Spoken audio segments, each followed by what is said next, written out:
Live. Hello, and welcome to Scouching Live. Today it is Monday, December 18th, 2023. We're getting close to New Year's. We're getting right down to it, and it's terrifying that 2024 is around the corner. I am not joined by Sam McGilligan, of course, as you can see across the table from me tonight. He is out of town, so it's just me and producer AJ. You feel free to say hello if you're not feeling shy. Hello, I'm never shy. It's true. He isn't. That's very true. It's the opposite, actually. Anyway, just before we get into the show, obviously got to run through the ads. We are brought to you by Fanatics. You can use our affiliate link in the description below or scan the QR code at the bottom of the screen. It will provide a kickback to the show without adding any extra cost to you. So that helps fuel the show. Next up, we've got, oh my goodness. Little rusty. I've been off a week, okay? Puck Preps as well is another sponsor of the show. For all your NCAA prospect needs or CHL draft analysis. Also, I am really rusty today. It is a week off.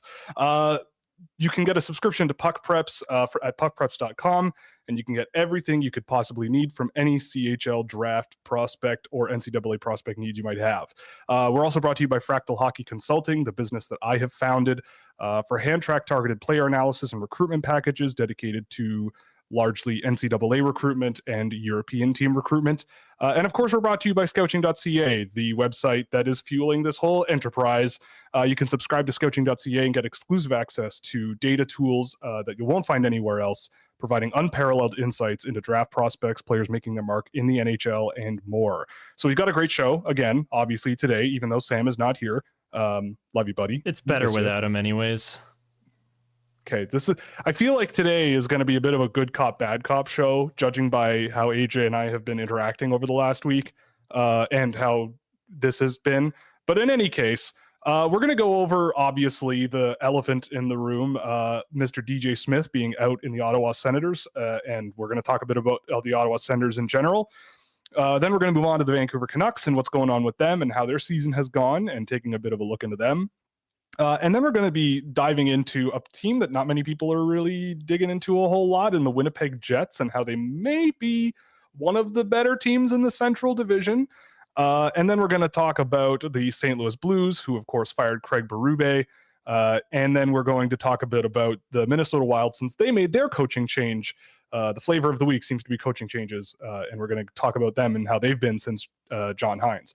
And then after that, obviously, we're going to get into your chat questions. So feel free to drop any questions in the chat bar of wherever you are on the internet, and I'll be sure to get to that towards the end of the show. Just before we start, I see a question directed about me being chained in your basement. That is not true, though Will has offered for me to stay in his basement, but I am not currently chained in his basement. I am in my own home.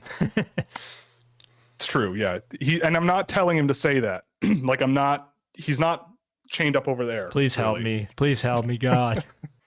No. I make him do work, but I mean, you know. Anyway, also before we get into things, I was out sick, so I appreciate the patience with no show on Thursday. But we do have a very, very wonderful show on Thursday coming for you. We're going to have a star-studded cast of people showing up. We'll talk a bit more about that before we get to the end of the show. I've got my herbal tea and my Scouching branded mug right here on the table with me, with another half pot below me. So hopefully I don't pass out in the middle of this show, but I'm kidding. We'll get through it. So Mr. AJ, the Ottawa Senators, they got rid of Mr. DJ Smith. Is that gonna fix everything for them? No. Okay. But it's gonna help a lot, I think. I just look at this team and I think they just needed a fresh voice at this point. Yeah, and the Ottawa Senators, like, they always struck me as a team of, like, I think I've said this before, but like, despite themselves, they were making steps in the right direction. Like, yeah, DJ Smith was a coach to me that just never felt like the right guy to coach the type of team they were kind of building. You know, like Brady Tkachuk maybe is up that alley of a DJ Smith, but like when you draft guys like Tim Stützle, who has obviously become a very, very good player, and like Jake Sanderson and Thomas Chabot, it just didn't feel like it resonated properly with me. Eric Brandstrom has had a nightmare of a time getting ice time, and I think that's affected his play. So it just felt like a weird fit from the get-go, especially judging by how they were kind of building their team. But then you see how their depth was, and you kind of see what they kind of liked, and obviously it wasn't working. So out goes DJ Smith, in comes Jacques Martin. And also in comes Daniel Alfredsson. Yeah, for now. In comes Daniel Alfredsson. I mean, I also kind of had a feeling that the writing was a bit on the wall when Jacques Martin was brought on board. Like, it just felt like something was weird there. But anyway, yeah, AJ, I mean, what's your rundown of the Ottawa Senators as they are on today, December 18th, 2024, and what are you hoping to see out of them moving forward? I think the problem is, and you and I talked about this last night as we were watching that Senators Golden Knights game, their depth is not good. And I know Matthew Joseph's out of the lineup. Thomas Chabot's also been out of the lineup. But like Parker Kelly, come on, man. Like, that can't be your third line guy when even when players are out of the lineup. Right? Like, yeah. I think generally speaking, the difference between really good teams in the league and teams like the middle of the pack to the bottom end is how good is your depth. Sincerely. We said this last night. Guys, we should mention it. We were watching the Vegas Ottawa game last night. At least I watched, I think, all of it. I don't know if you were tuning in and out, but yeah, we were actually watching that game together, actually. Every team has guys who can score. Every single team. But when those guys are off the ice, can the rest of the crew carry and still score at least a little bit? And for Ottawa, it just doesn't seem like they've got that. So I think that's a big problem with them, for sure. Yeah, I mean, on the one hand, I agree. On the other, like, they do score goals. They just don't score as many as they probably could or should. Yeah. Like, I watch the Senators play, and I'm thinking, like, it's so weird to me that Tim Stützle has one more goal than Jake Sanderson, right? Like, that just doesn't feel right. That's and when ridiculous, and when I watch Tim Stützle, like, I don't look at Tim Stützle and go, this guy's having a bad year. You know, like, same thing with Claude Giroux. Like, he's a little bit slow maybe for this day and age in the NHL, but like, he's still not a bad player. He's up near a point a game. I've really liked Matthew Joseph this year with Ottawa. They've got good parts of the car, but it's another one of these teams. We talk about these a few times this season so far, where it's like the weak points almost like torpedo the whole thing, all like way too often. Right? Like watching them last night, it's like, it's one of those things where I feel like analytics doesn't really capture it. It's like the significance of a single error. Like the number of times last year where Vegas like threw a stretch pass up the ice and there was just very little or not enough coverage on those exits and entries, even like offensive zone entries on these stretch passes. It just, there isn't, like, there's just not enough there. And that one mistake, you know, allowing that one guy to break through that one time, or just not being in the right place, or going for a line change at the wrong time, like once in a game, puts you down one. And I feel like the Senators, the games I've seen them, they've done that somewhat often. It's just like they're playing okay, and then just something happens and it just like all falls apart. It shatters their confidence. Even Claude Giroux said last night about how the team is fragile when moments like that happen and they occur and they just can't bounce back. And that was something I was noting as we were watching that game, is like, there's no fight. There's no fight back. Yeah. When the Leafs go down 5-0, went down 5-0 against Columbus. Oh my God, there was fight back. I mean, just as a side note, that's half the reason I am wearing a Toronto Maple Leafs jersey tonight. One is to celebrate 3 periods, 7 goals against the Pittsburgh Penguins, but also the first game back for Timothy Liljegren, who's on the jersey. The best player named Timothy in the league. And also the most insane 5-0 comeback. They're like a reality show. It's crazy. They're just a train wreck that sometimes doesn't wreck. It's bizarre. Anyway, back to the Senators. But yeah, I mean, I think, like you said off the top, I think that this will be a good thing for them long term. With Jacques Bertin, like from what I've gathered over the course of today from people who know a lot more about, coaching than I do, and players in the NHL like Bobby Ryan and Jason York on Brent Wallace's show today, they were talking a lot about how Jacques Martin is a guy who likes a team that takes care of the puck.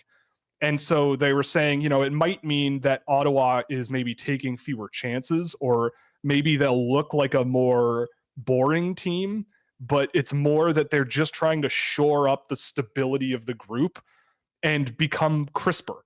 And last night I noticed with the Senators, like their breakouts and their rushes up the ice were oftentimes, with especially these depth guys that we're talking about, really, just passing pucks a foot behind the guy, or things where a smart team like Vegas, a team that I think that Ottawa is maybe trying to model themselves after, a team like Vegas is going to read those breakouts and challenge those puck receptions. And if you're not clean on those puck receptions and have a lot of pace to get through that pressure, a team like Vegas is either going to pin you to the boards, chip the puck past you, and come back the other way. Like they did that a few times last night. And I don't know. I think you're right though. I think that long term the Senators should be able to bounce back, be a better team. But like they have a good team. Yeah. At least in the core, in that nucleus, right? Yeah, that core is good. And I think that it's salvageable in the sense that, like, yeah, you've traded a lot of picks, and like a lot of the guys they've drafted, I think, are slowing down, I guess you could say. Like recent years has not been super fruitful for them, and I don't see like a tremendous amount coming down the pipe for the Senators. But that doesn't mean that it's impossible. Like they, I think that a big thing for them is like we said, like a little bit of a mental, one side is mental, another side is just that everybody keeps talking about their defense, and seeing it firsthand was kind of surprising to me, like especially for a team coached by DJ Smith.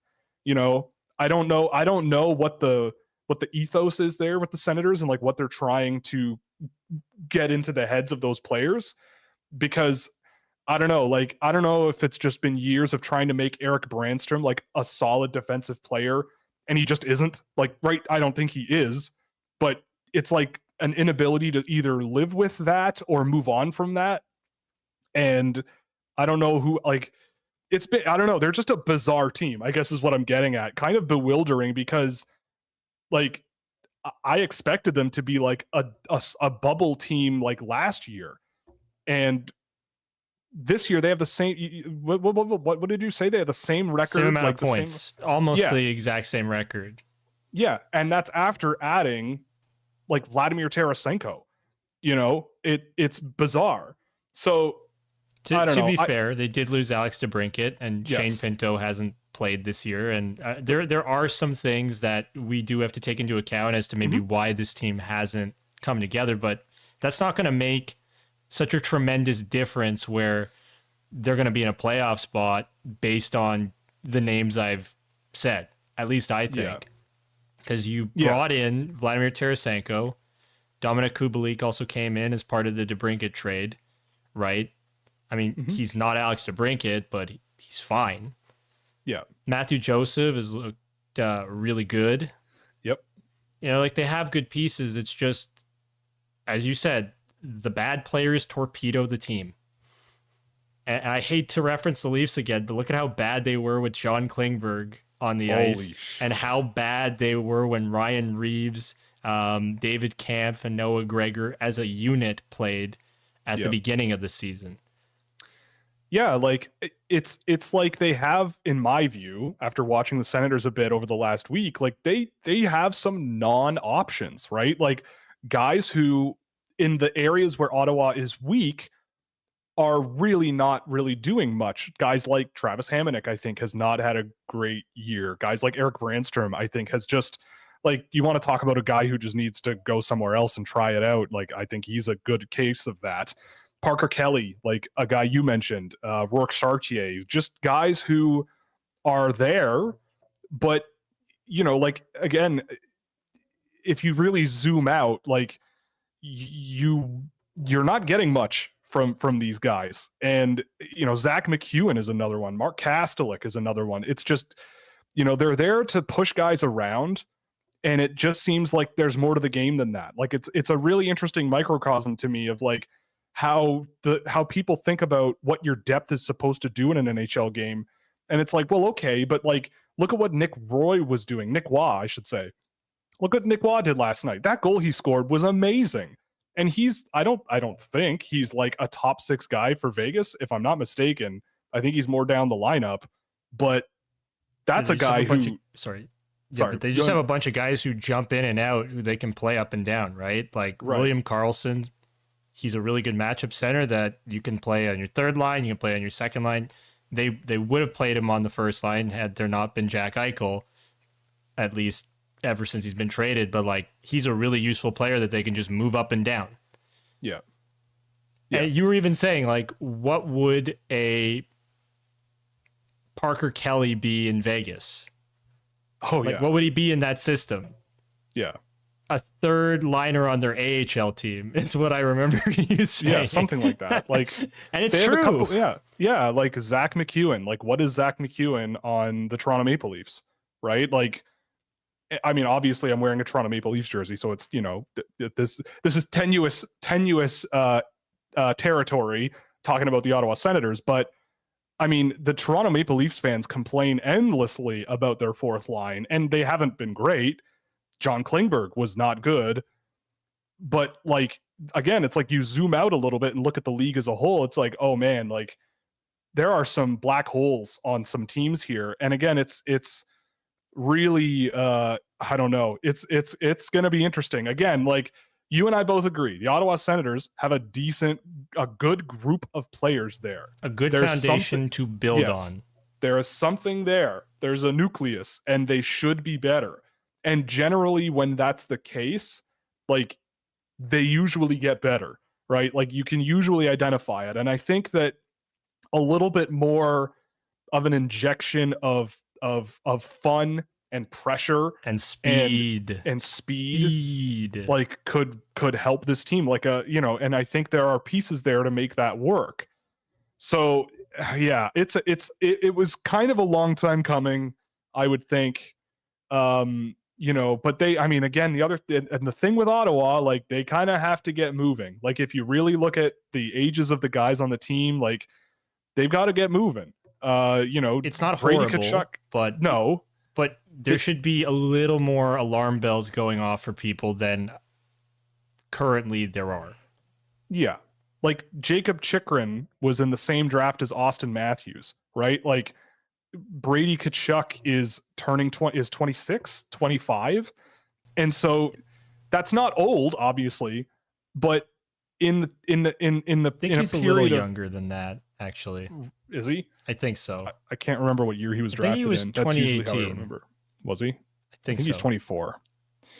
But in any case, yeah, he's 24. So you do have runway. It is fixable, right? Like there's a good core group here, but like you can't have too many more seasons like this, I don't think, right? Like you just can't. Yeah, and they've got guys on contracts that are like Jake Sanderson's deal kicks in next year. Jacob Chikrin, I think, has 2 more. So this year and next at 4.6, right? But what's he going to command in a couple of years' time? Yeah. Right? Like next year and the year after that, like, because I'll be honest, I don't see a real avenue for the Senators to make a push to get into the playoffs without some sort of Christmas miracle happening, right. Like post-holidays. They just got to get moving. And I think speed is key. I think the next 5 years are going to be really the window, right? Like, because that's when Brady Kachuk's contract ends 5 years from now. So, and it's kind of like looking at the Toronto Maple Leafs with like an Austin Matthews. It's like once he signs that deal for like 5 years, it's like that's the window to prove that this team is on the right track, that this team is doing all the right things. And so with Ottawa, we'll see what they do. I think another issue with the team is that they need more resources around the the team itself, like in management and in development, and like all the things that you hear about how Ottawa just did not have the same level of reach and resources that a lot of other teams have. Like that can also affect things quite a bit. So, they also still don't have a general manager, which is kind of wild. But in any case, I mean, if you want to wait till you find the right guy, then find the right guy. Or a girl. I think things will stabilize too. Now with new ownership, like the Melnyk years were tough, evidently. And the end of that, like we're seeing the end of that now with DJ Smith being out. So I think that now this new ownership group give them the opportunity now to put their own people in place. And it seems like they're on a much better path than the chaos of the Melnyk years. Yes. And that should be the overarching emotion here. Like we can sit around a fire with Sens fans right now, Kumbaya style, and go, welcome back to like the light side here. Like it's gonna be okay. You've got a good team. It's hopefully this moves things in the right direction. Like this is the last vestige of a bygone era where you need to sort of exercise that and to move your team forward. And I think that if they do move forward, they may, it's like a couple of peripheral moves, a couple of peripheral guys that are effective. There's, that's all you really need to do. Just a little, and unless there's like some sort of locker room thing where just the environment is so bad that like you just want to mix it up. But obviously we can't speculate on if that's the case because we don't know. But I don't know. I think brighter days are ahead for the Ottawa Senators, and as much, all due respect to DJ Smith, but it always felt like a weird situation for him, a weird team for him to work with, like I feel like and it was just weird. And I hope that this is the beginning of a, say, 5-year period where the Ottawa Senators can really get moving. So I think that's enough on the Ottawa Senators, unless we get questions about them. But the Vancouver Canucks, you've been talking about them quite a lot with me privately. Mm-hmm. Give me your quick take on the Vancouver Canucks. Do you think that they're the first team to 20 wins? Do you think it's real? Some of it. They're kind of similar to the Leafs in just the firepower. Like the top end is so good. Like Quinn Hughes is awesome. Elias Pettersson's awesome. And I will quote you on this one. JT Miller is a effing boss. He's playing like one for sure. Oh, yeah. Brock Besser's been really good. And Thatcher Demko is just a wall. He's awesome, right? Like they've got a really high level player in every position. They do. And Philip Hronek's been awesome for them too. Yeah. But am I worried about the depth? A little bit. Tyler Myers isn't ideal on the back end, like that, and that's just kind of how it goes sometimes. But I think with the Canucks, they've definitely shown improvement. I think they're a good team, but are they anything beyond a first round exit? Well, let's take a look at the standings. The team they would play if the playoffs started tomorrow. It's the LA Kings. I'm going by I'm going by points per game as opposed to raw points. So they're sitting third in their division in points per game because the LA Kings have played only 27 games. Also, I should clarify, the Vancouver Canucks are the first team to 20 regulation wins this year. That's just a small point of clarification. They've also scored a ton of goals, but that's that core. But let's see, they would be well, duh. If they're third in the Pacific, they're going to play second, which is the LA Kings. So they would play the LA Kings. I would not put money on the Canucks to beat the Kings. I wouldn't either. I don't know. Thatcher Demko goes insane. Like that's kind of the only way. Yeah, I could see that happening. Exactly. I did some work today to look at, because I was curious about the Ottawa Senators and like the depth, the breadth, the distance between like their best players and worst players, just with some basic analytics work. And the Ottawa Senators are kind of like middle of the pack, which makes kind of sense.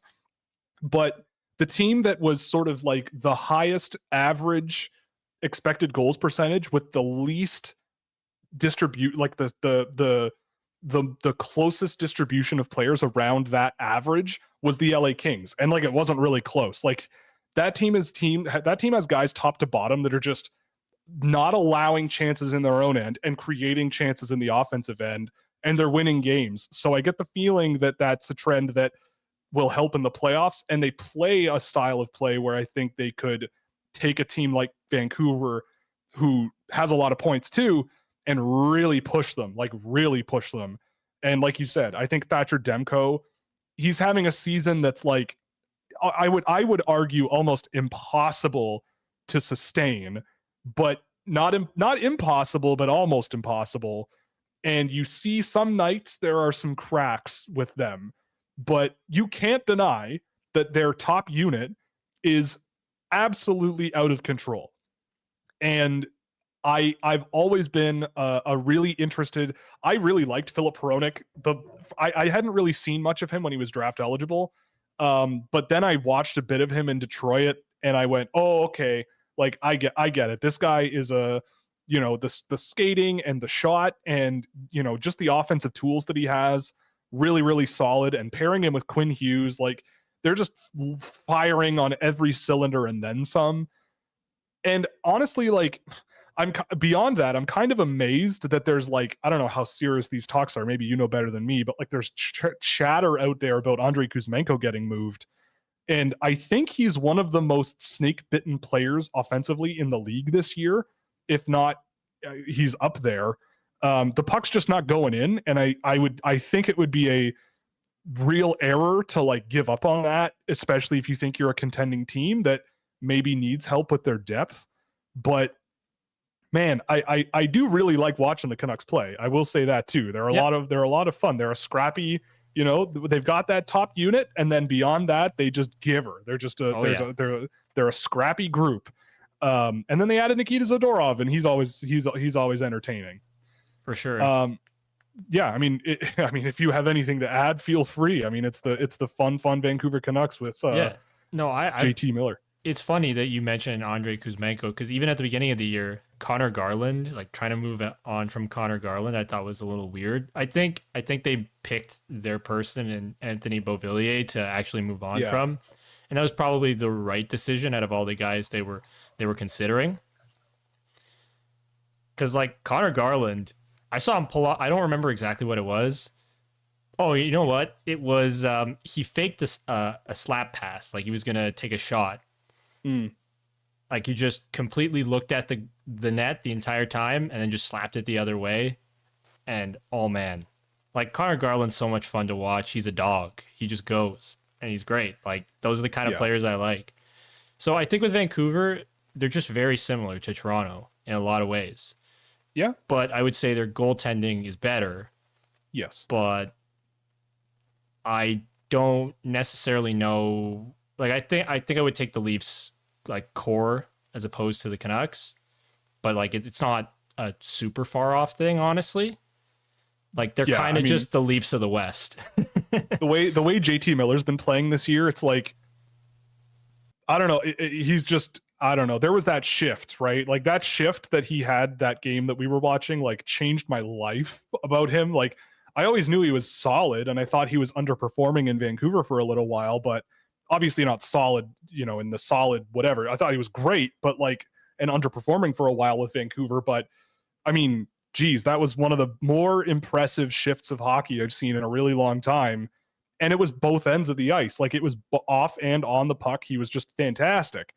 And now when I pay attention to the Canucks more, like, and I watch him, it's like, okay, yeah, like this is for real. Like this top unit is real. Like they're for real. And it'll be fascinating to see what happens with them. But yeah, I mean, they are a team that is outperforming the expectations on paper, generally to a point where it's not super sustainable. But I think they've done enough damage. I mean, I could be wrong, but I feel like they've done enough damage to at least come very close to punching a ticket to the playoffs. Like it's going to be kind of hard for them to really fall they're off definitely the wagon. making the playoffs for sure. Exactly. Like they're way up in their division. The teams in their division are awful. I just wouldn't be surprised to see them have like Toronto-esque playoff performances. Right. because they're built very similarly and beyond like the really high end goalie, but Toronto kind of has that now in Joe Wool. Yeah. So we'll see how Toronto it goes. Toronto has their own Nikita Zadorov now and Simon Benoit, right? So that's covered. That's covered as well. No, they do not. He's been okay. He's been solid. He's been solid. Okay. Right? He's okay. Fine. He's no Nikita Zadorov though. No 6'6" of man that just a man that just that guy just dominates dudes. It's nuts. He will destroy. So you posited this question to me, so I'll posit it over to you. Okay. Because you're the one who came up with it. But are the Winnipeg Jets the best team in the Central? You think yes. I'm a little more tepid, but okay, maybe. I think they've played really well, and I'm a big fan of what they've done recently. Like, I think that team needed the reset that they got.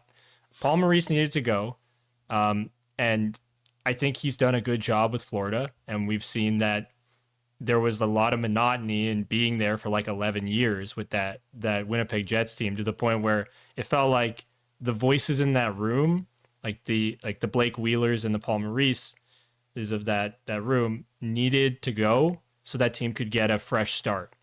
And Rick Bowness and the rest of the coaching staff, and now Adam Lowry is the new captain, it just feels like that team is much better. They're playing faster. Nick Ehlers looks awesome again, which is great. Yeah. The PLD trade has looked awesome for them. They got Gabe. Very true. Gabe Velarde's looked really good. Alex Iafallo is a good player as well. And I haven't seen much Erasmus Kupari, so I can't really say what level of effectiveness he is, but it's like he's got 1 point. Oh, okay. So but I've always thought he was like an okay. Like he's okay. Like, but he's not a headliner of that trade like Iafallo and Velarde, right? And right now, because Kyle Connor's out, like he's out 6 to 8 weeks. Brutal. I know, but like they're still doing well. And I guess it's an interesting thing you bring up, because now that I'm looking at the giveaway, now that I'm looking at Winnipeg's roster, like I kind of see like quasi echoes of like Ottawa, where it's like there's a group of players there that can help you win, right? Like you've got pieces that can move the needle. And for a while with Winnipeg, it was a bit of a mess and they weren't really going anywhere. And so they have had this change and they've made a few tweaks here and there.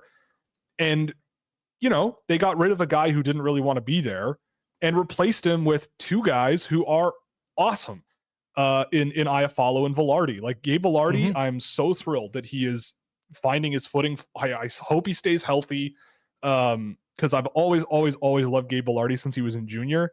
And so I'm really pleasantly surprised to see him doing this well after missing a bit of the season. But yeah, like Nick Ehlers, Kyle Connor, Mark Scheifele's been better this year too. Yeah. Yep. Josh Morrissey is still a really solid defenseman. And that feels like a lot of the problem there was that Paul Maurice just needed to move on from that team, because look at what Rick Bowness unlocked in Josh Morrissey. He said he wanted to see the junior player, like the guy that was in junior, the confident defenseman who would play with the puck more and do the more creative and cool things. And look at what Josh Morrissey is now. We were making jokes about how bad Josh Morrissey was like 2 or 3 years ago. And now he looks like a legitimate god on the ice.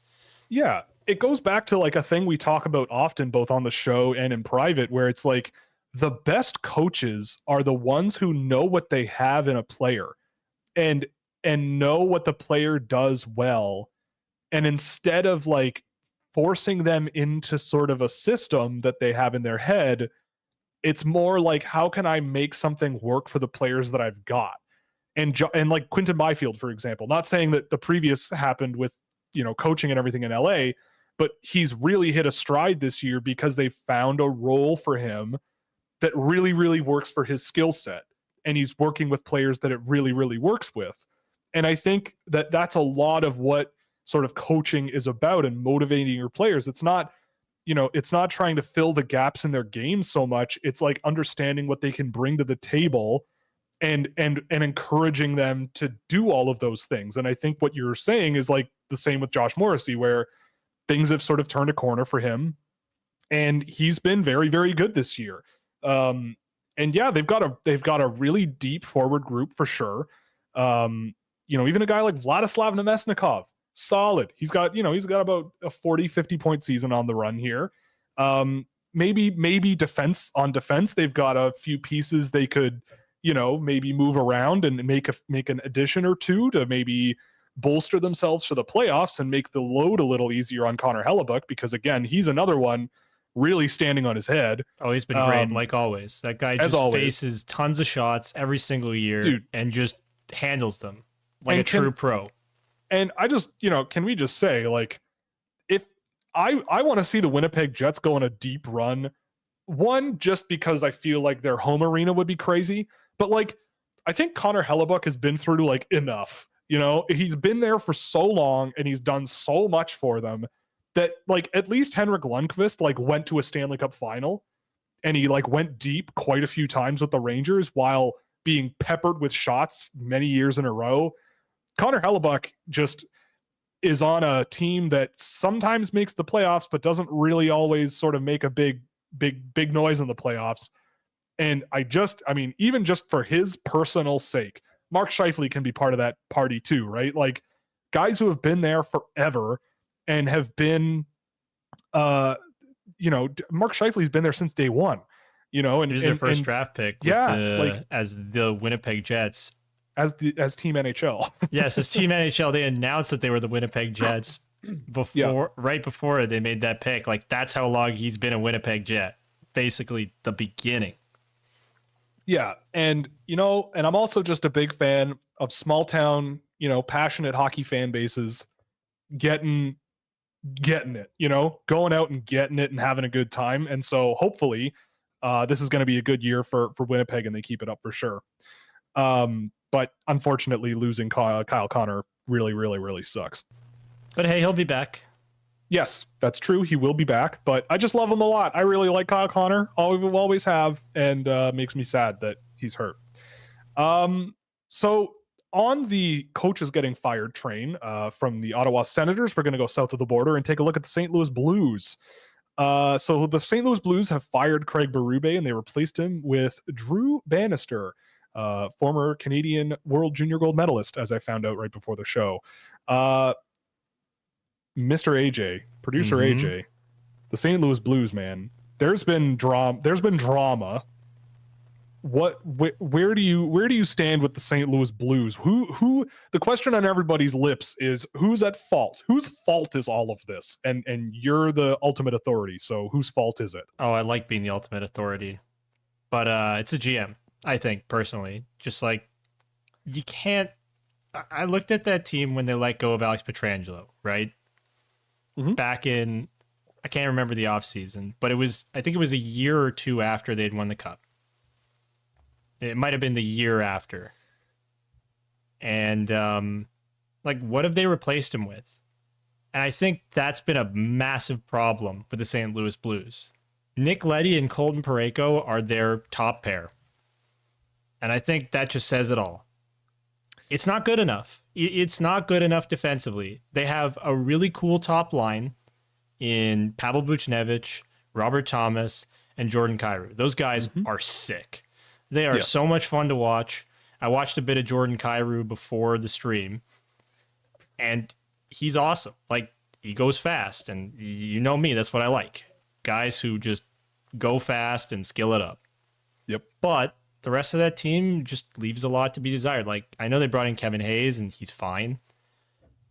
But, like, if you go through the rest of their team, especially on defense, like, Torrey Krug is making upwards of $6 million, and he plays with Justin Falk, who's also making upwards of $6 million, if I remember correctly. It's just like they don't have defensemen that defend really well, at least from what I've seen. And I think that's a massive problem. Like, the roster construction has just not been good enough. And keep in mind that Doug Armstrong was the guy that all the Toronto media was saying the Leafs were trying to lure away from the St. Louis Blues for all the wonderful things that Doug Armstrong has done. And now the tune has really, really changed. Strange. But I agree. I think with the St. Louis Blues, like I've watched a couple of their games this year, so I'm not super well versed, but it's a good. Holy crap! Jake Neighbors has 10 goals and 1 assist this year. By the way, I love stat lines like that.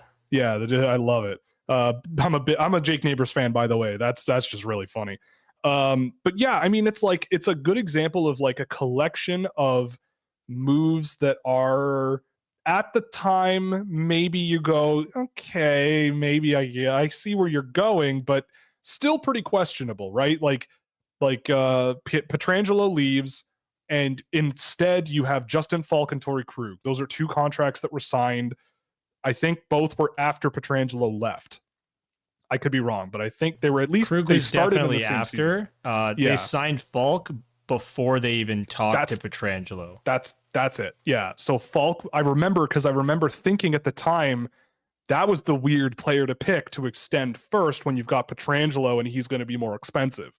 So yeah, I mean the excuse me. The second unit is getting older. They're in their 30s. Brandon Saad is, 33, 34 now. And beyond that, I mean, I don't think that the St. Louis Blues are as bad as it seems. I think, we'll see what happens under a new coach. I'm not sure exactly, just looking at some of the metrics of theirs this season and how their goaltending has been doing and all of that.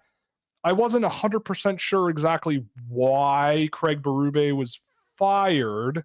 Like, they're not having the best year, but they're in the race. Like, yeah, they're 1 point out of a playoff spot to the Scouching official team, the Arizona Coyotes, our bandwagon team. They're never going to pass the Arizona Coyotes, because the Arizona Coyotes are going to win the President's Trophy and they're going to win the Stanley Cup. So, anyway, you were saying?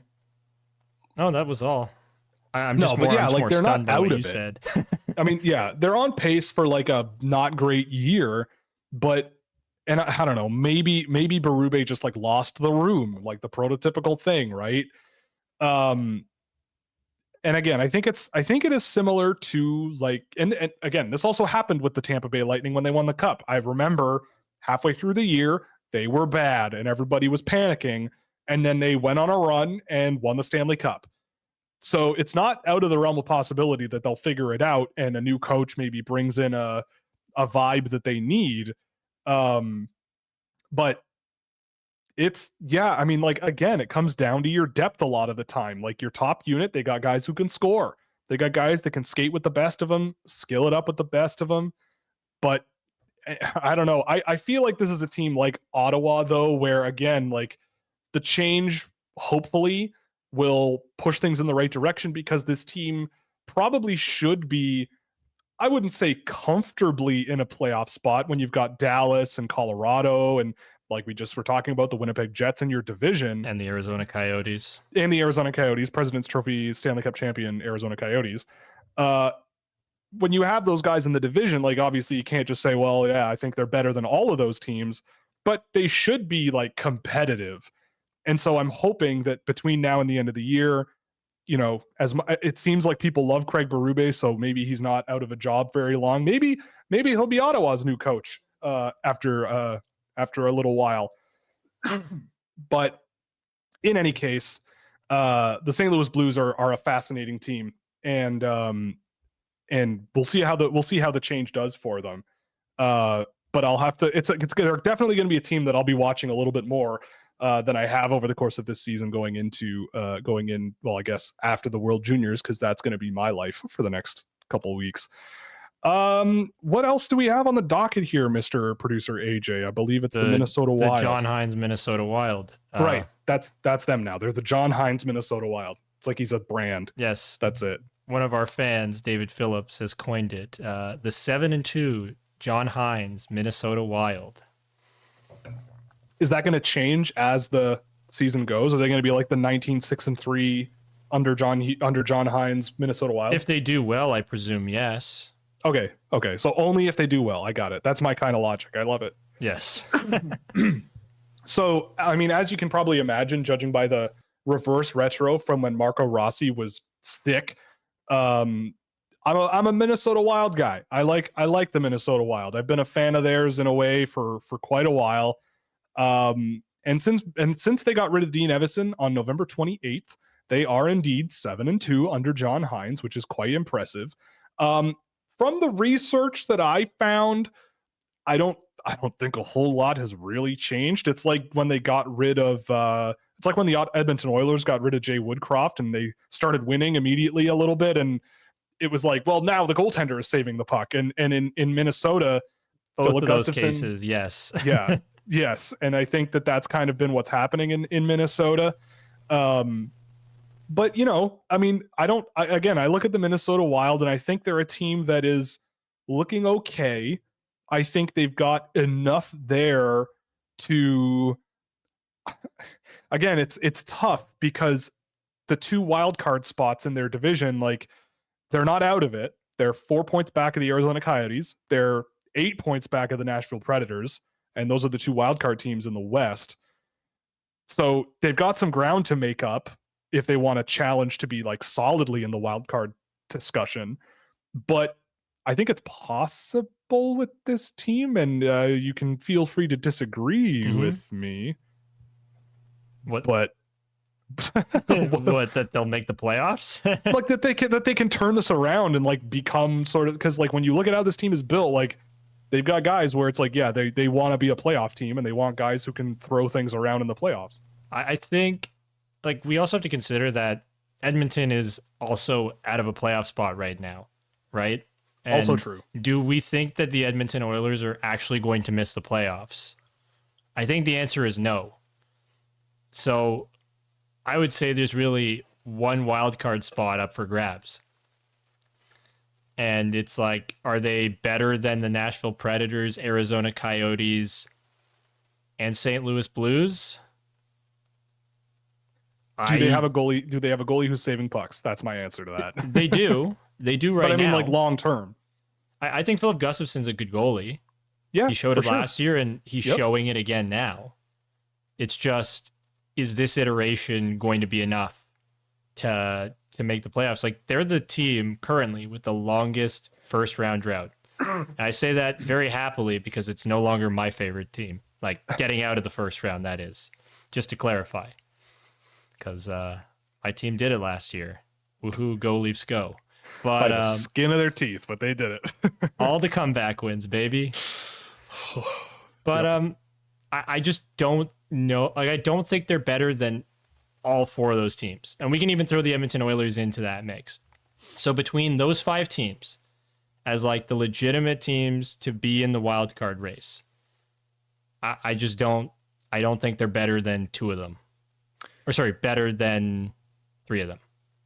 Like, this whole discussion about the Western Conference also has me just thinking, like, how crazy the end of the season could be in the West. Like, oh yeah, because like Nashville has a pillow to rest their head on here, right? Like, they've got 36 points through 31 games. That's, if they can keep that pace up, that's a playoff challenging record.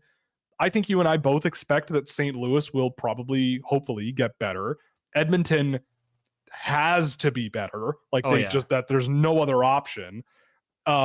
Minnesota, like, when I watch them play and see the guys that are on that team, like, I don't think they're a team that is destined for an 80+ point season. So I get the feeling that the end of the year, like, maybe the wheels on the Arizona Coyotes bus, just kidding, they're never going to fall off. They're going to get stronger and stronger.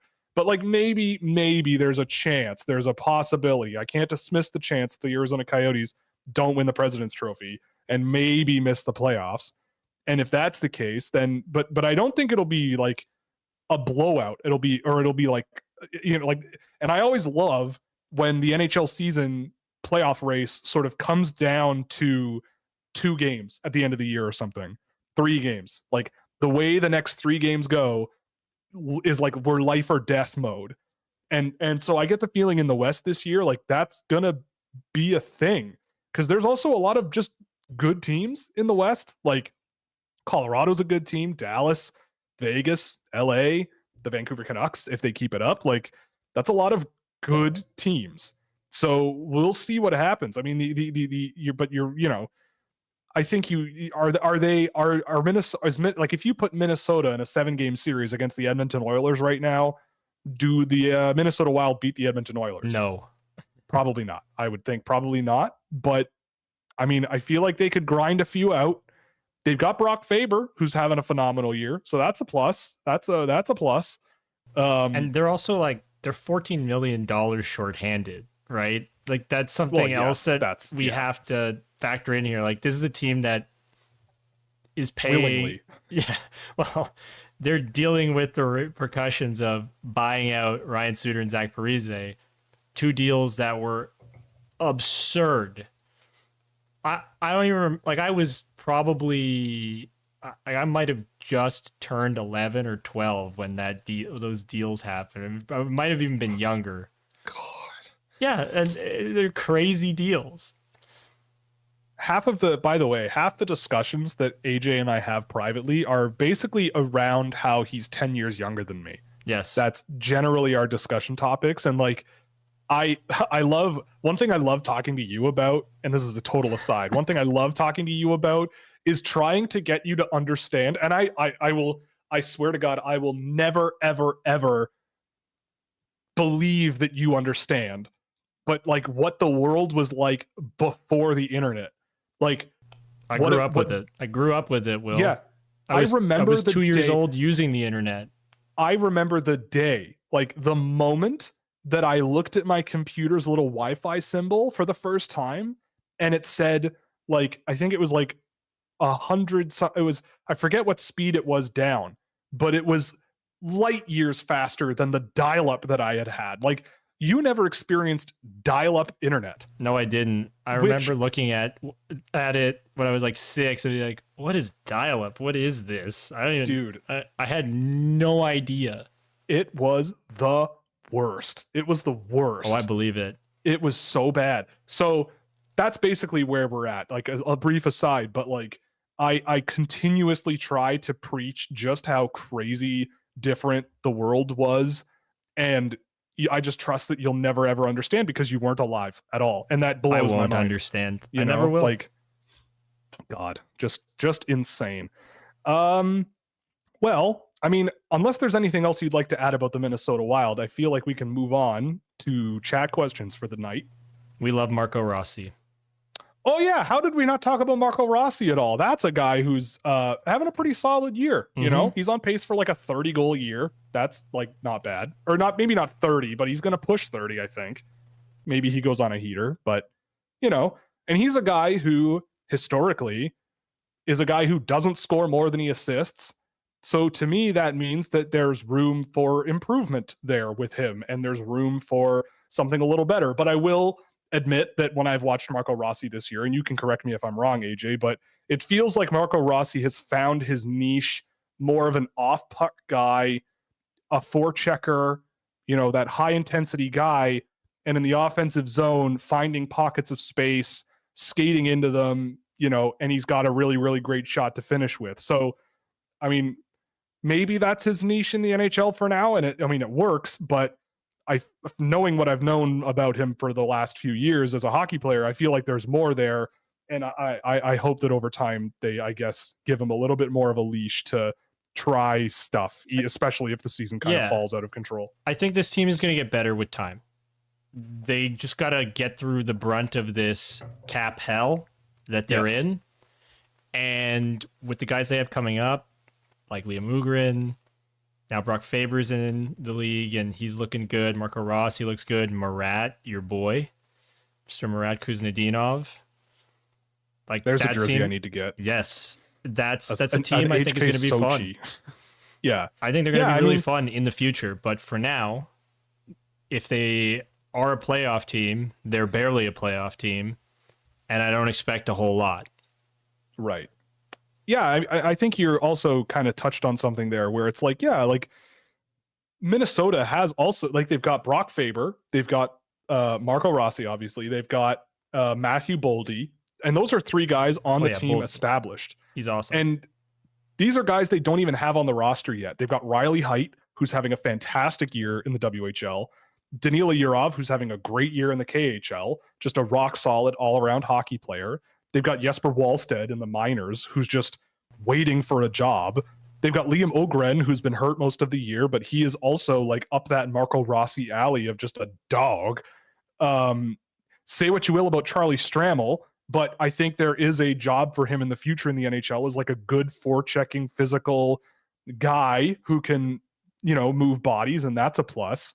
And then they've got a bunch of options where, I don't see they have a tremendous amount of upside. Guys like Damon Hunt and Ryan O'Rourke and Carson Lambos, but they're all good players. Solid, yeah, just Hunter solid. Height, another one where he's just a good player. I'll be interested to see Rasmus Kumpalainen at the World Juniors this year. I was not a fan last year, and I think he's been fine when I've seen the Oshawa Generals this year, but it'll be interesting to see him on a big stage and see what he can do.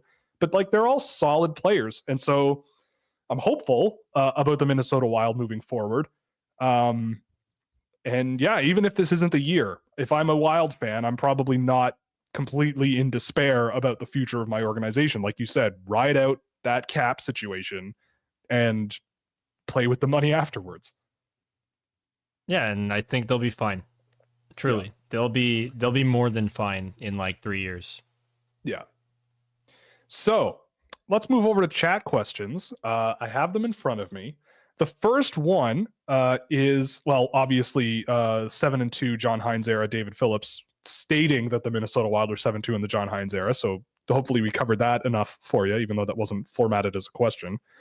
What do I think of Tony Ferrari's list? So Tony, before we get into chat questions, I just also want to remind you of the sponsors of the show, Fanatics. You can scan the QR code to give the show a little bit of a kickback on anything you buy in the store. You can also support us at Puck Preps, especially Sam and I, where we cover NCAA prospect stuff. You can follow me where I've been covering a bit of the World Junior A Championship there, and I'll be doing another couple of games before the end of the week on that. You can also check out Fractal Hockey Consulting, which is a business for all my hand-tracked player analysis and recruitment packages, mostly tailored towards NCAA college recruitment, the NHL draft, and European recruitment. As well, Scouching.ca, of course, where you get access to data tools and all kinds of other fun perks, early access to my blogs, a really fun Discord server that we're growing, and you'll get a ton of insight into draft prospects and players making their mark in the NHL. So anyway, the chat questions. So we are going to talk about Tony Ferrari's list a little bit. I don't want to spend too much time. I don't like spending a tremendous amount of time on other people's lists. Tony's actually in the chat. Tony is in the chat, so you can all yell at Tony, give him your takes, and scream at him and yell at him and tell him he's terrible, because that's what he loves. I know Tony quite well. I've hugged him in real life. He's a great dude. He can handle it. So, and he loves it. He's a bit of a sadist for that kind of thing. So get on that. But yeah, so Tony, friend of the show, future guest of the show, I should tease out there a little bit. Future guest of the show, may or may not be on our World Junior guest list. May or may not, yes. Cannot confirm or deny those rumors, the rumblings. I mean, I think Tony and I see things quite similarly, generally. My list, I would say, doesn't really look like his a ton, but kind of in some places. Like, I'm just scrolling up and down it to see, like, our top 5, I think, is identical. I think I have Ivan Demidov a little higher, but I have Zeev Buyam right there with him. I have Yzerman in pretty much the same slot.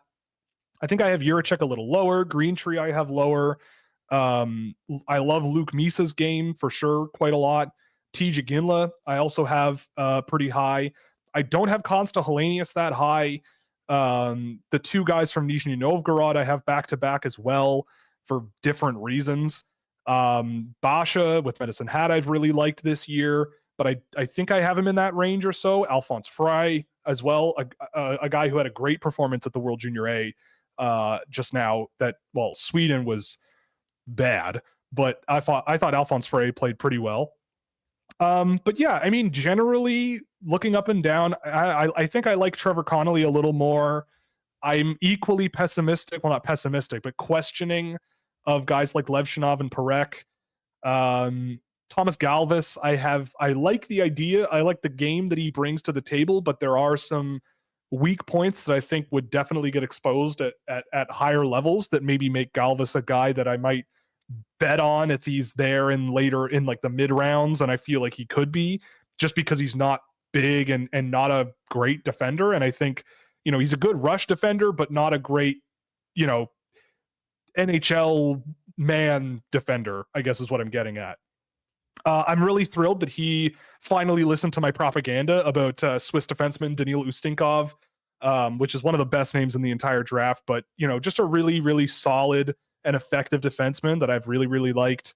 Lucas Pettersson, I'm not as much a fan of Melvin Fernstrom as him, but I mean, John Mustard at 32, we love that here at Scouching Live. We love John Mustard. Mustard over ketchup, guys. Mustard over ketchup. Yeah. So John Mustard, Johnny Must, Heinz 57 himself. I love John Mustard. I have him higher than 32 actually now. Just he's young, really an effective player for Waterloo. Just a great up and down center, especially for a guy coming out of AAA hockey. He's just been fantastic for the Blackhawks this year, and I've been a huge fan. And I think with him going to Providence College, like Tony noted, it's not a program like Michigan where he's going to be a third line guy right away. Like, I think he could earn some significant minutes in college relatively quickly, just based on how he plays and the size he has and all that fun stuff we like. I mean, further down the board, I did a game of Teddy Stiga today. He was phenomenal. I didn't do a rundown of players I've tracked because I've been sick for a week and I just did not do very much work. Every time I looked at a computer screen, my eyeballs felt like they were going to come out of my skull most of the time. But I did do a game of Teddy Stiga today, and he was absolutely outstanding. One of the more exciting games I've seen out of a player this year. Same thing out of Kamil Bednarik. I did a game of him today, and he had a very, very good game, but not on the level of Teddy Stiga. I'm not as huge on Henry Muse, even though he has him a bit lower than the market. But I mean, I'm picking through this a little bit. Like, I like Tony. Tony and I see things really similarly. It's okay that he has Marcus Kiersey at 47 and I have him significantly higher because he's just better than that, I think, Mr. Ferrari there. But that's also half of a joke because I just like to make fun of Mr. Ferrari there. But yeah, I mean, it's fine. It's a list of hockey players, as we like to say in the trade. Oh boy. Okay. So I'm the same guy that asked for the Lightning McQueen GOAT debate. Great question. I'm sure this is going to be a banger. Now the people want to know who wins in a fight between Clubber Lang and Apollo in their prime. Well, let me tell you what happens here. Let me tell you. They're going at it. They're fighting. Couple rounds. They're fighting. You know who comes out from the rafters like a robot descending from the heavens, like the day the earth stood still style, like a robot falling from the sky? Here comes the Soviet menace, Mr. Ivan Drago. And Ivan Drago wins that fight in a 2-on-1. That's what I think. Rocky IV is bar none, without a word of a lie, one of my favorite movies ever made. If you've never seen Rocky IV, I honestly, when I was a kid, I rented Rocky II first. I don't know why. I was dumb and a kid, and that's the movie I wanted to watch. But I went and then watched Rocky I, skipped Rocky III, and then went to Rocky IV, fell in love with that movie. I can't tell you very much about scenes in the original Rocky movie. I could recite Rocky IV almost from memory, or at least if the movie is playing, I know the script as it happens. Like, I love that movie. So Ivan Drago wins every time. Clubber Lang sucks. Apollo Creed, he could hang probably, but he'd lose too, for sure. So that's my answer to that question.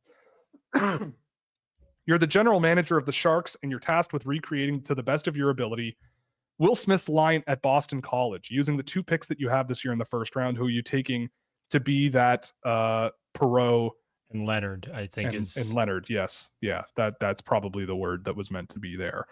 Well, if I had a magic wand,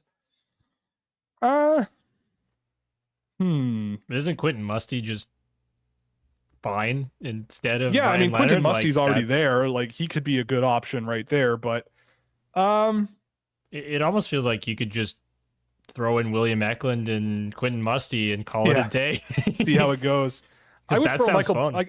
I would throw Michael Brentz Oh, sorry. Sorry. Oh Him. no. Michael Brandseg Newgard. I could throw him in there for sure. I think that would be a really interesting option. And I feel like he's the type of player that Mike Greer would really love. Um, to me, it's like, he's like Casper Haltonen, but way, way better, I think.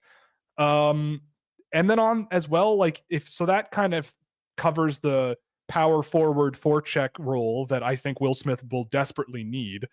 And that leaves like a guy who can score, a guy who can finish, um, a guy who can work off of Smith and also chip in his own end.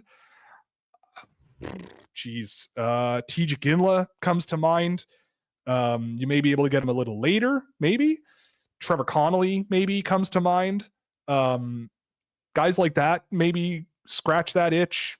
Michael Hage, but he's not, I don't know about his defending so much, but Michael Hage might be up there.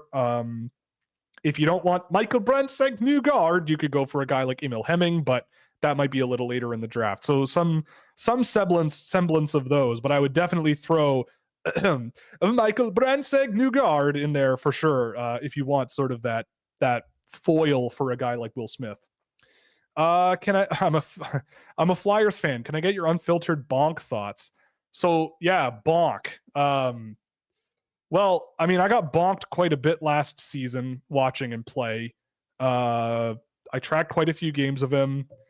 Bonk is going to play games. He's going to play NHL games, but I didn't really like him all that much. He's a guy who can shoot. He's got a shot from the point.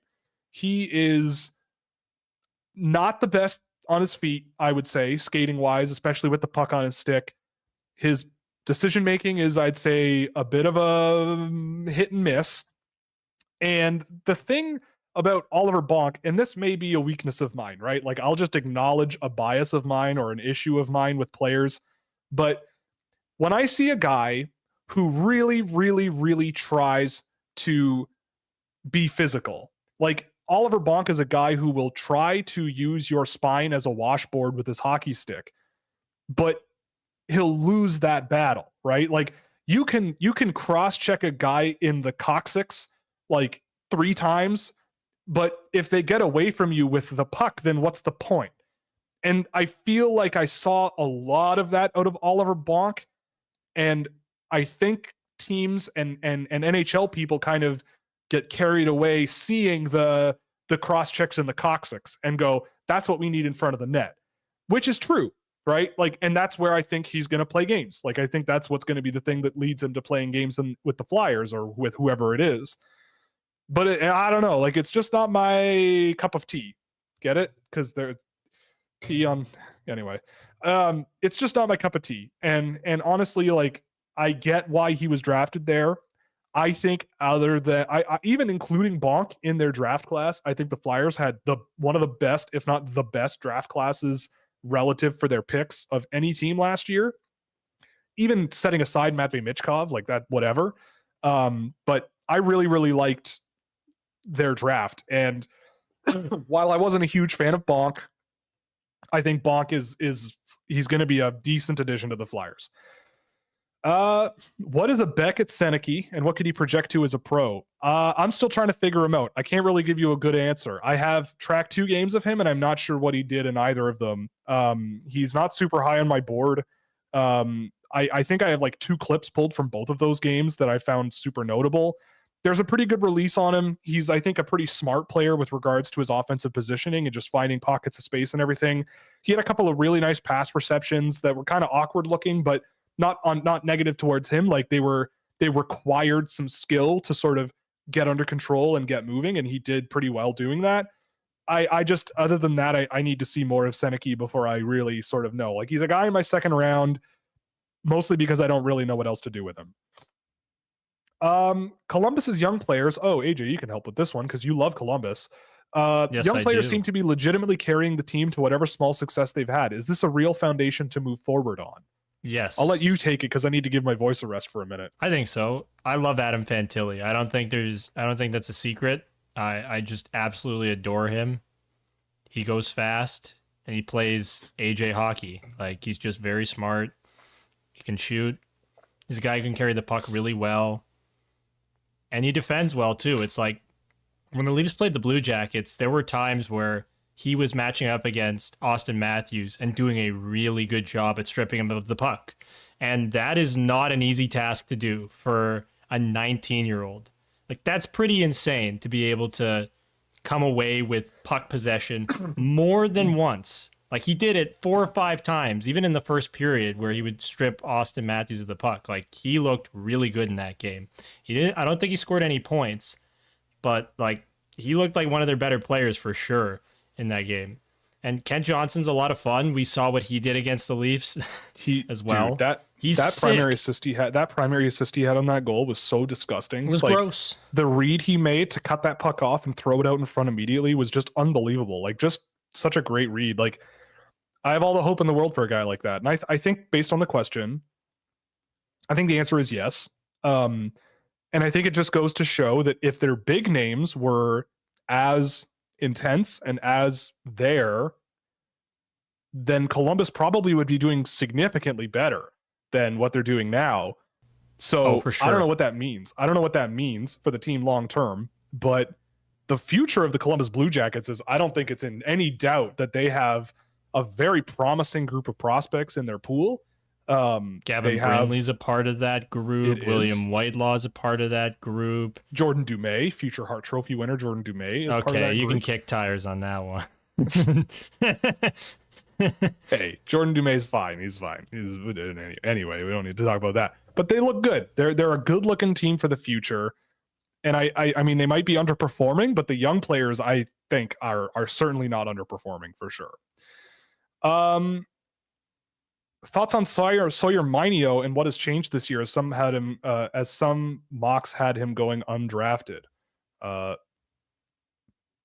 not sure. Sawyer Mineo, I honestly have not seen much of the Seattle Thunderbirds this year at all. And I did not have him ranked last year, but again, it's similar. You know, he's having a very good year for sure. What I saw out of him was just a safe pick, you know, like a safe defenseman who is gonna just be fine. And that's okay. And if you get a player where he was drafted that he can play NHL games and chip in here and there, then you've won the draft pick. And could he be that? I guess so, sure. But I'm naturally just more risky. But I can't give you specific analysis about him because I have not seen him this year at all, and I don't want to lie to you. Man, excuse me. Also, thoughts on Colton Roberts? Man, that name has been out there a lot recently in my life, it seems. I've watched him. I've watched 2 or 3 games, I think, of his. He's not going to be ranked on my list. I don't think I don't see much there, to be honest. I think the feet are just, there's way too far to go, especially for a defenseman. Like, there was a goal Riley Height scored and he just undressed him in a half. It was just less than ideal. And I'm not a huge Colton Roberts guy. I don't see him being on my final list when I look at the guys that are defenders at the tail end of my list already. Last question is, that was AJ Chain to my basement. Have I seen much of Victor Eklund? I saw him at the World Junior A. Sweden was not great, but they did score a lot of goals, and Eklund was pretty good. He was among their better players. Him and Axel Frondell, I thought, both played really well for guys that are draft eligible next year. You know, high-paced kid. He's a little different from his brother. He's not William Eklund. He's a little more straightforward, a little bit more, you know, straight line up and down the ice kind of guy. But still really, really skilled, really creative, and I've liked him whenever I've seen him. How about Gabe Vilardi finally cooking? Yeah, we went over him a little bit. I love him a lot. I think Gabe Vilardi deserves the best. He was a great junior player. From all I've gathered, a pretty solid dude as well. Jesus, excuse me. And I think there's a good future for him. I hope there is, because he deserves it. He's been through a lot. Mr. Matatron, I believe Matatron is a Centennial podcast member, so all the best to you and your future endeavors with that show, because a new era has begun. A lot of new content for you guys. Yeah, exactly. Content farm time. Here we go. That was a weird anyway. With the Furcus cut, yes, Jagger Furcus cut from the World Junior team for the Canadians. I hear people say, quote, people like him don't fit in the bottom 6. My question is, have we ever seen a team roll 4 scoring lines to prove it can't be done? This myth needs to be busted. I can't recall off the top of my head, at least at the World Juniors. The States will be interesting this year because they are, I would say, 3 scoring lines deep up front at least. So we'll see how that goes. Look, I don't know. I wouldn't have cut him because he's really good. And I think you win more when you have a bunch of good players than when you try to shoehorn in this like ideal mixture of players. Like I know I've said in the past, like I hate using the word good or better, but you look at a guy like Jagger Firkus and he's a difference maker at the junior level. Like, sure, you're not going to get a guy who is going to play spectacular defensive hockey, but you don't like the Canadians might be. I feel like the Canadians are in situations where they need a goal often in the World Juniors. Like, if you really think about it, they have it's not super common for them to steamroll through the competition. They almost lost to Slovakia last year before Connor Bedard pulled off that unbelievable overtime goal. So I personally would, my whole angle is like all 4 of your lines should be able to score. It's just that you definitely want some guys in your lineup who have some jam, who have physical abilities, like physical intensity. That's a major part of my philosophy of what I'm looking for in the draft. Like, it's not necessarily that I want guys who score a lot of points, right? Like I talk all the time about how I'm not super huge fans of guys who score a lot of points. Certain players, I should say. But it's because of guys that I see where I go, yeah, like I look at this player and it's like you can tell just by watching him that this guy is going to give it everything he has on the ice, every single minute he's on the ice. And if he's also skilled and can shoot or can set up a play, then great, right? Like that's awesome. That's a bonus. And maybe Jagger Firkus doesn't bring the physical tools you're looking for, or the, he's not going to pin a guy to the board super often, but the pros, I think, heavily outweigh the negatives. And I feel like with a lot of these types of players, there's a lot of that with these types of players where, you're just playing it really safe. And I think ironically, by playing it safe, you're taking risk, right? Like it's kind of the irony of hockey where there's value put on areas of the game that are more emotional than practical. It's the value that, and they set aside, it's like, oh, well, these guys may not be able to score. When they touch the puck, they may just be giving it up, and passing it to the other team. But fans love it when they hit guys. It's like, okay. And like and also they don't get scored on super often. It's like, okay, that may be true, but the fact that they don't score puts you at a disadvantage, even if they're preventing stuff from going in the net. So even if Jagger Firkus is an example of the opposite, where you may get scored on a little more, I just don't think that it's enough of a downside to send him home. So hopefully, philosophies sort of shift a little bit, but it'll be interesting to see. I think Canada still has a great team. We'll cover it more on Thursday, but yeah, we'll see how it goes. Can you compare Dickinson, Levshinov, Salayev, and Parekh to past drafted defensemen? Man, that's like your favorite question. Do you have an hour? Like, do you have 5 hours for me to talk about all of these players compared each to past drafted defensemen? I don't think I can. But I mean, what I can do is like a Cole's notes of what they bring. Like, I mean, Arshan Levshinov, if you want to talk past drafted defensemen, like the first name that comes to my mind is like a more physical and more reckless offensive leaning Shakir Mukhamadullin. Like that's the vibe I get from Levshinov. And I'm not saying that like because I didn't have Levshinov ranked and like I didn't have Mukhamadullin ranked. I have Levshinov ranked, but Levshinov is unquestionably at times a reckless player that pursues offense. And he's a player who's similar to what we were talking about, where defense like bonk, where they play like they're trying to remove the pelvis from your body in front of the net, but they're not super effective defensively in their own end. Levchinov is part of that. Muka Madulin was part of that. Anton Salayev,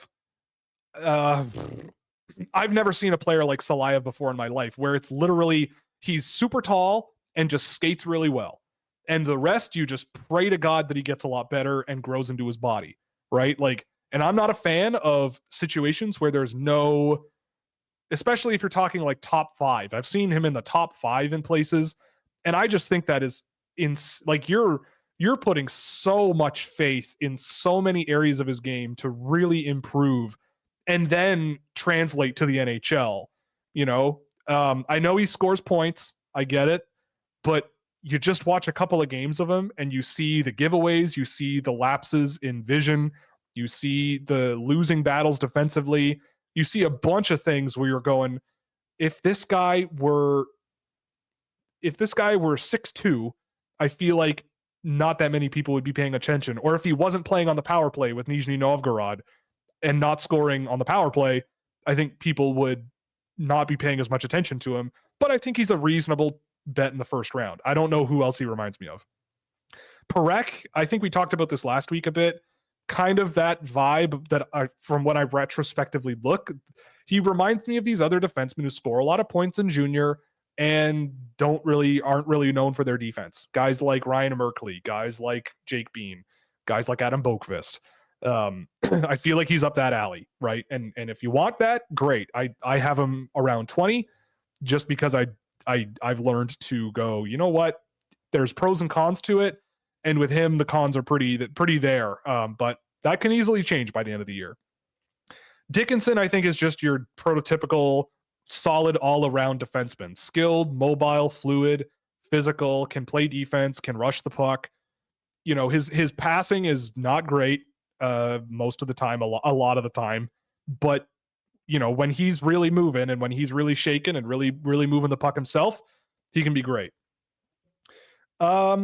Is it feeling like Ivan Demidov will be taking over Cole Yzerman at this year's draft? I mean, I don't think so. I doubt that. I really don't think so. Demidov has been frustrating this year, to say the least, based on what I remember last year. He's still phenomenally talented, but frustrating. Similar to Yzerman, but I feel like if an NHL team is going to let someone slip, it won't be the American, I guess. Any notable goalies in 2024 worth picking? I guess Ryerson Leanders, maybe Carter George. I guess I like Leanders based on what I've seen of them, and I've tried to get into games of goalies a little more just to learn and see what makes a good goalie and see what doesn't. Especially having gone back and watched what I had of guys like Wallstead and Askarov when those guys went really high. And I think in 2024, the only one really that I would say checks a box of going high that I'd be willing to bet on would be Leanders. But there are other goalies that I've really liked this year. Evan Gardner with Saskatoon is another one. Alexander Rogatko plays for SKA's third level junior team. So he faces 44 shots a night and has a .930 save percentage with Ska's, I believe. Oh no, second worst. They're second ranked junior team, Junior Krasnogorsk. So he's getting absolutely pelted and saving a lot of pucks. But yeah, I'd say Evan Gardner and Ryerson Leanders are guys that I have my eye on. But other than that, I mean, goalies are still a bit of a weird area for me.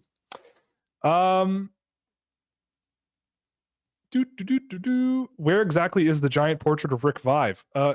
Over there. He's still mad at me. He's still wearing your headphones, Sam, and he's really canceling me out. I'm getting canceled by Rick Vive. There's a sentence I never thought I would say. What is your favorite junior organization to watch for fun year to year? Ooh, for fun. This ain't fun. This ain't a game.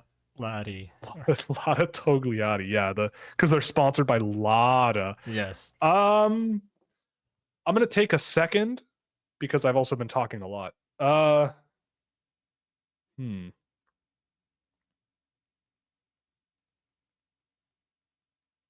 a good question because there's so many. It changes year over year. Yeah, and it changes. Different teams have different levels of fun. I mean, I always love seeing the low quality Russian junior teams. Those are always fun because they're awful. And I honestly, not to like pick on children who are not as good at the sport as the good teams in their league, but it does have a certain level of enjoyment when, games are 9-0 and it's just kids from Siberia playing the rich kids from St. Petersburg, and that's just how it goes. Uh, that's kind of a version of fun, but the good teams that are fun, I think, just change too often for me to really know a good answer. What do you think of big boy Dean Letourneau? I saw Sam Cosentino had him in the first round, and when people put players in their lists that I go, huh? I don't go, wow, what a moron. But my reaction is to go, okay, I'm going to go look at this guy and go, why might this player be so valued by this person? And after watching Dean Letourneau a ton, I get it. He has a ton of points at St. Andrews College. If you don't know who Dean Letourneau is, he's a 6'6" center playing for St. Andrews College, which is a private school in Toronto, in north of Toronto in King City. I know because I've been there. They have phenomenal hockey facilities for sure. And I believe it's Morgan Barron and Warren Fogle and no, not Mark Jankowski. Those two players have come from St. Andrews. Is Dean Letourneau going to be the next one to come to the NHL and be it? I mean, I watched him play, and the only way I could put Dean Letourneau in my first round is if I was if I was trying to close a business deal with his dad, and it was like contingent on me ranking him that high, because I just don't see it with him. I just if we're going to talk about how Anton Salayev is gigantic and gifted with his skating, Dean Letourneau is gigantic playing Canadian high school hockey, and I would say is not fleet of foot. The guy just, again, I talk a lot about, I've told this story a little bit before, but I went to a shinny game once where there was a guy there who I think was a member of a U Sports team, Canadian college team, university, and he was there. He must have been 6'5", 6'6". He was huge and not super big. He was pretty thin, but he wasn't even trying, and no one could touch him. And obviously he's playing U Sports, so he's just really good, but he wasn't trying. You could tell. And when you have a player who's that big, and like me, you're not particularly good at hockey yourself, you can skate around, you can shoot, you can pass, but you're not particularly good, you're not going to get on top of a guy like that. And I feel like that's what Dean Letourneau is doing to other high schoolers in Canada. Guys can't touch him. They can't get around him. They can't get the puck off of him. They can't knock him over. He literally glides his way to the front of the net, just lifts a stick and taps in rebounds a lot of the time, or he'll turn and fire from the top of the face-off circle, and that's it. I don't know. I've seen Dean Letourneau many, many times this year already, and I just don't get it. I think he's coming to the USHL for the Christmas break, so I'll watch those and see if that changes things. But I have not seen enough out of Dean Letourneau to really put him on the list, let alone in the first round. Vsevolod Komarov, good. He's one of the guys that Buffalo has in their system that skates really well and kind of plays solid defense. The other one is Nikita Novikov. So I don't know if that's good, but decent, I'd say decent. Best name in the draft this year, Daniil Ustinkov, I think. It's literally a guy named Ustinkov. That's great. Great name. Yeah. Someone's watching the show from Australia. That's amazing. Any thoughts on Hunter Brzustewicz not making the World Junior squad? Yeah, I mean, we talked about this a little bit last week. Largely, I'm not surprised at all, because they have what he does already in guys like Cole Hudson and Seamus Casey, but better.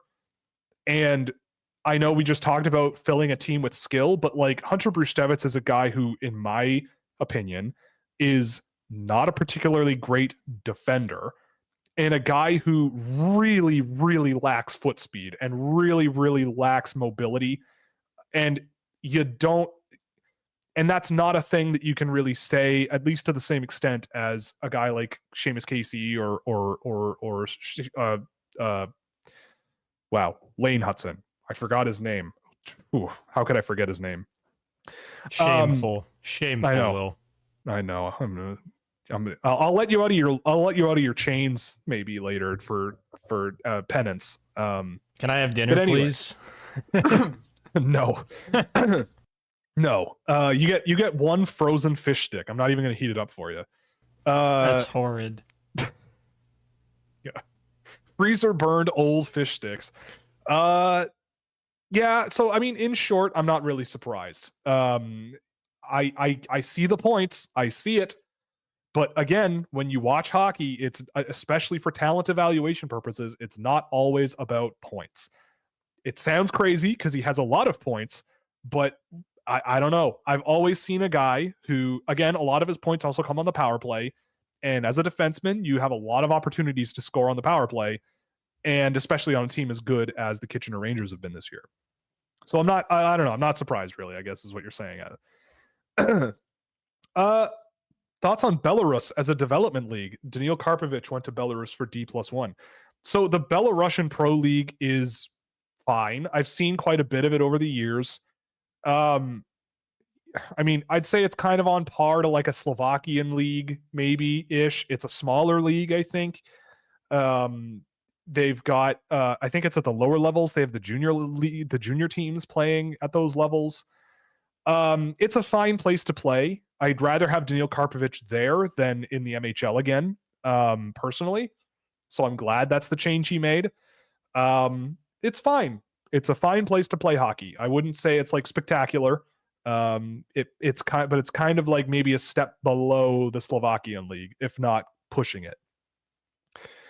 Will Alexander Nikishin make an impact in Carolina, possibly at the end of the season? I don't know about at the end of the season. I'm not sure when his contract expires, so I'll look it up. With Nikishin, I've watched a lot of him. I watched a lot of him last year because he did have a phenomenal season with SK St. Petersburg, St. Petersburg, whatever you want to call it. And he's on another really good year, about the same in terms of point production. And according to Elite Prospects, his contract ends after next year. So I'd be surprised if he came this year. Not impossible. I mean, I think he could make I think he could make an impact. You know, like if you've got guys like Brent Burns already on the team and Brady Shea already on the team, like those are good guys for him to sort of model parts of his game after. So I think Nikishin could be, he's in the right place, I guess is what I'm saying. And his game has come a long way since I saw him as a I should say as a KHLer when he was first draft eligible. Solid defensive player then, but has really sort of come a long way, sort of with confidence offensively, especially. Do I think he's going to be like a top pair guy? I don't think so. But like a solid NHL defenseman, sure. Maybe a Brady Shea, a guy who scores solidly, plays solid defense, skates around well, can push offensively well. Just a lot of solid stuff. What are your thoughts on Jaden Struebel's start? I have not seen Jaden Struebel that much, if at all, in the NHL. So I'll make note of that and come back. I'll jump in on this a little bit. In the limited stuff I've seen, he's looked really good. Like he's more of what they need. Aggressive defenders, just like he attacks. And when I think he scored a goal against the Penguins, if I'm not mistaken. And it looked real cool. Like he's a lot of fun to watch so far. And I think that's just kind of the way they need to go in terms of having more mobile and aggressive, fun defensemen on Montreal. And I think he's done well so far. Right. Let's see here. Can Reinbacher be the next Roman Josi? No. They're very, very different players. They're not close. Yeah, very, very different. He like Reinbacher, from what we were talking about last year, more like a Moritz Seider, and we think that Moritz Seider is a little bit overvalued as a player, even as is. Like he'll be good, he'll be solid and fine, but just like I would not have super high expectations that you're going to get Roman Yossi, who is just so phenomenal on the puck. Like, he is fantastic to watch in transition. Now he carries it with speed and just evades guys. Like, that's really not David Reinbacher. Right. Yeah, no. Theirs is very different. Which prospects do you think are wild cards who could surprise you once in the league? Oh boy. I don't know. The one that immediately jumped off the page to me looking through my list here was Andrew Crystal, a guy who I think has some big question marks about his NHL upside, but I think certainly could make an impact in the NHL for sure, especially for a guy drafted in the second round. Like, again, in the second round, if you get a guy who plays night in, night out in your middle six in the second round, then you've done a great job. Like, a late first round pick generally doesn't become more than like a third line guy most of the time, if anything. The draft drops off pretty quick most years. And I feel like with a guy like Crystal, he could maybe buck that trend. Other options. And with Crystal, he'll definitely improve that Washington power play. Like, that's for sure. They need it. Ovi hasn't scored in 13 games. Tristan Jarry has more goals in the last 13 games than Alexander Ovechkin, man. He's gonna break Gretzky's record, bro. Just you wait. No, Matthews will. He could, yeah. It's entirely possible. I don't know. I don't know. It's a weird question, I think, because I don't really know, because it's like, if I'd be surprised they were in the league, I wouldn't be able to think of them right now, probably. And also, like, there's a lot of guys where I personally am not huge fans, but like I could easily see why they would be in the NHL.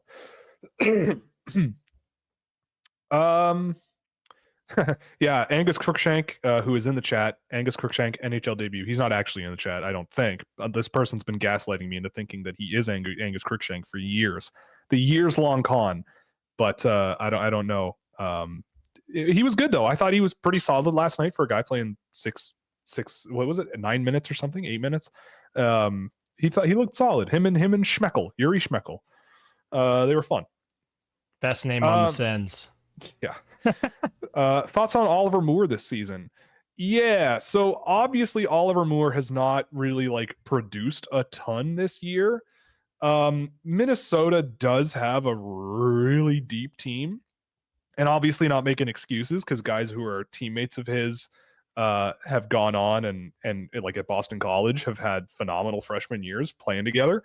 But I from what I've seen of Oliver Moore with Minnesota, I'm not scared. I'm not shook at all. This is a team that, has been, from what I can gather, solid this year. And I think Sam Renzel did not, I don't think is this his freshman year? Let me double check that. Yeah, this is his freshman year. Right. So I'm thinking of someone else. But I think Oliver Moore's looked fine. The speed and the skill is still there. He leads, he's tied for the team lead in assists, which doesn't really surprise me. I hate that I'm about to say this, but he's second in plus minus on the team. And it's not really, I know, but most of the guys on the team are sitting at like zeros and ones and negative ones, and he's out there with a 6. So it's like, okay, like something is there, I guess. But it's been it's been a solid first season for him. And hopefully it's a sign of better things in the future. Also, since we're talking about University of Minnesota, shout out to Rhett Pitlick. Always been a fan of Rhett Pitlick, and hopefully when he crosses over to the pro level, he'll be quite something, because I'm a fan. Has Rutger McGroarty been improving? I mean, yeah. Ideally, everybody improves year over year. I can't say I've seen a ton of Michigan this year, because I don't really have the reason to watch a lot of Michigan this year. McGroarty is one that I'm always fascinated by. He's a guy who, he's again having a really, really good year on a really, really good team. A team that Seamus Casey is leading in scoring.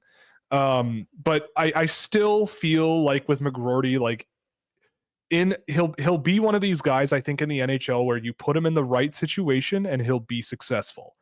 I don't think he's going to be a line driver, but as a finisher, I think he'll be pretty solid. And I think Rutger McGroarty is a pretty decent, I'd say decent bet. I mean, you'd hope so, considering he's a mid-first round pick. But with Minnesota, like they've got a guy like Kyle Connor already there. Not saying that Rutger McGroarty is Kyle Connor, but you put McGroarty in a favorable position to score. He can finish. He's got skill, and there's good stuff there. It's just, again, when we're talking about guys who scratch as itchy itches as possible, and have that dog in them, I haven't seen that out of McGroarty. But in terms of the skill level and the skating and the finishing ability, it's definitely there for sure. Oh, Will, there is an update. The Minnesota Wild 7-3-0 in the John Hines era. No, I refuse to believe it. Well, it's out in the universe now. Lies. Okay, live in your fake reality then. Love it. Where the Leafs don't win the Stanley Cup. Okay. I don't know why you're so optimistic. I just don't get it. I just wanted to ruin my credibility on what I was saying because I thought it'd be good for a joke. Okay. That's all. I see. All right. What player is going to be the Cole Caulfield of this draft, and what player will be the Yuo Levy, a player who goes high for what he could be, but not what he is? Well, I mean, Salayev is probably going to go that high because it's going to be what he could be. Cole Caulfield, I mean, there's no parallel. A hyper high scoring guy with a lot of goals playing with the guy going first overall, who is 5'7" and everybody thinks is going to suck. But the closest thing, I mean, I feel like Ivan Demidov will fall in the draft, and I feel like even with the issues that Demidov has been having, if he's outside the top 10, then I think you could do a lot worse than take a swing on Ivan Demidov and just strap yourself to the wagon and hold on for dear life, because he's a lot of fun to watch and he's going to sell tickets. And I feel like if he falls in the draft, then I feel like you're going to have a pretty solid option on your hands there.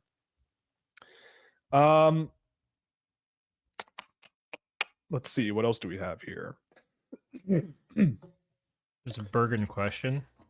Yeah, I've been hearing about Wings player Jonathan Berggren on the block and William Wallander for a solid center prospect. I mean, I feel like if you're trading both of those guys, you're going to get like an NHL level center rather than a prospect. Yeah. You don't trade often. You don't see a lot of prospects for prospect trades, right? Like you don't see that very often unless you have to. But I mean, I think Berggren is an NHL player. I think it's entirely possible that he is an NHL player. William Wallander, I think, is a little more questionable, even though I like William Wallander. But I think you package those guys for current help, because I feel like the Detroit Red Wings also feel like they should be, better, moving in the better direction rather than, well, let's move prospects and add a prospect. I just don't think. Yeah. I don't know if that's going to happen. And I don't really know who it would be off the top of my head. I feel like for those two guys, your options are decent, but I feel like there would be a few of them, but I don't know. I don't want to overrate those two guys, because teams will also look at those guys and go, why am I acquiring these guys? Like, you're not playing Jonathan Berggren. You've had many, many, many opportunities to do so. So you're trying to offload him onto me. So why am I going to give you an upgrade by taking on a really risky defender on top of him? Like, there's got to be something in it for me as a general manager to make that deal. So I just don't really know. Riley Heidt is putting up 2 points a game in the WHL. Did he get snubbed by not making Team Canada? I mean, yeah, I mean, if you want to talk about Canada bringing, in my view, the most skilled team that can put the puck in the frickin' net, not bringing Riley Heidt, I think, is a questionable decision. But Riley Heidt is also a bit of a frustrating player. And, again, like, you have to put on your hockey hat, right? Like, if it is your job to win games, do you really think when push comes to shove that you will put your chips in a player where you might get scored on, but they can score?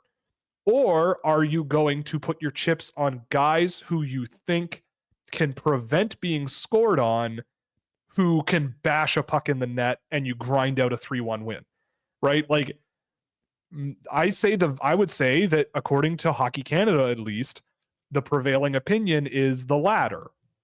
And so you got to have guys who can score, but down the lineup, it's like, are you going to put Riley Heidt on the fourth line?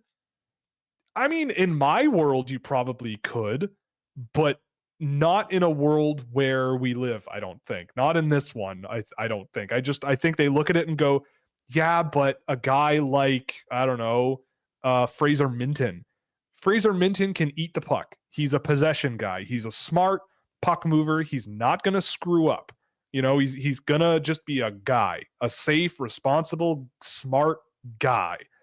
And sometimes that's valuable to a team, right? Like, personally, I'd rather have the guy who can move the puck really, really well and play with pace and push the puck up the ice and really, really put the puck in the net.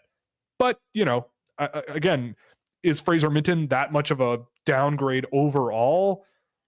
Probably not, but I probably would take Height myself. But again, like, you have to see this from the perspective of someone where it is literally their job to win this tournament. And the thought of too much offense means not enough defense.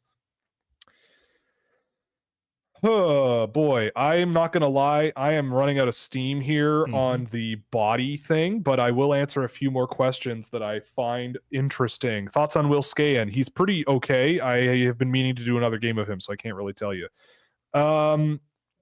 Would you have drafted Rossi over Byfield? No, I would not have. And I didn't have them ranked ahead of one another. I had Byfield first, second, and then Rossi 3, but I would have taken Byfield second, and I still would.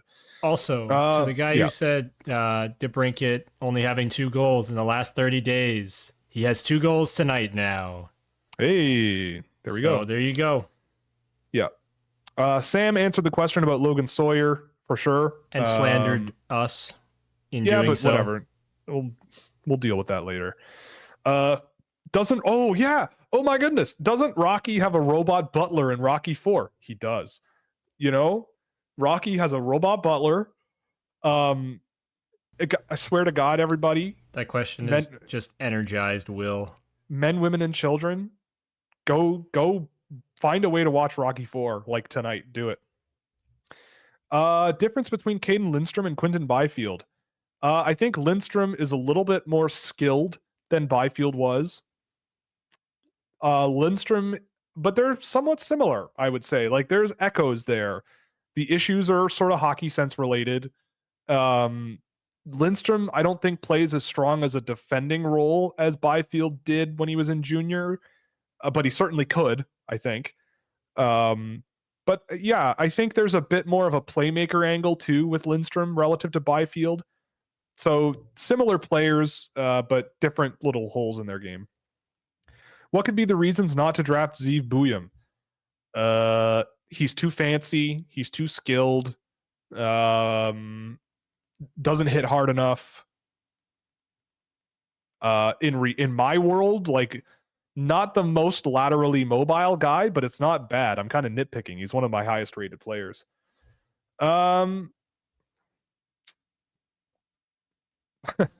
Tony Ferrari, who wins the World Junior Gold Medal and why is it Switzerland?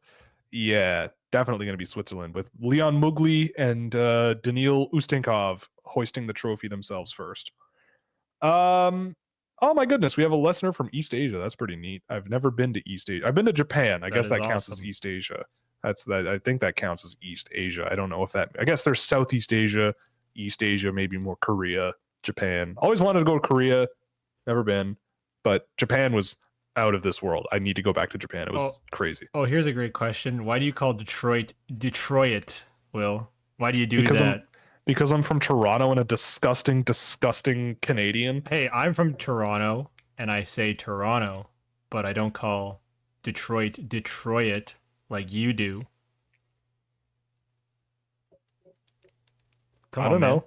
My dialect is my dialect, man. I don't know. I remember when I was first listening to the shows that you were doing before we really talked.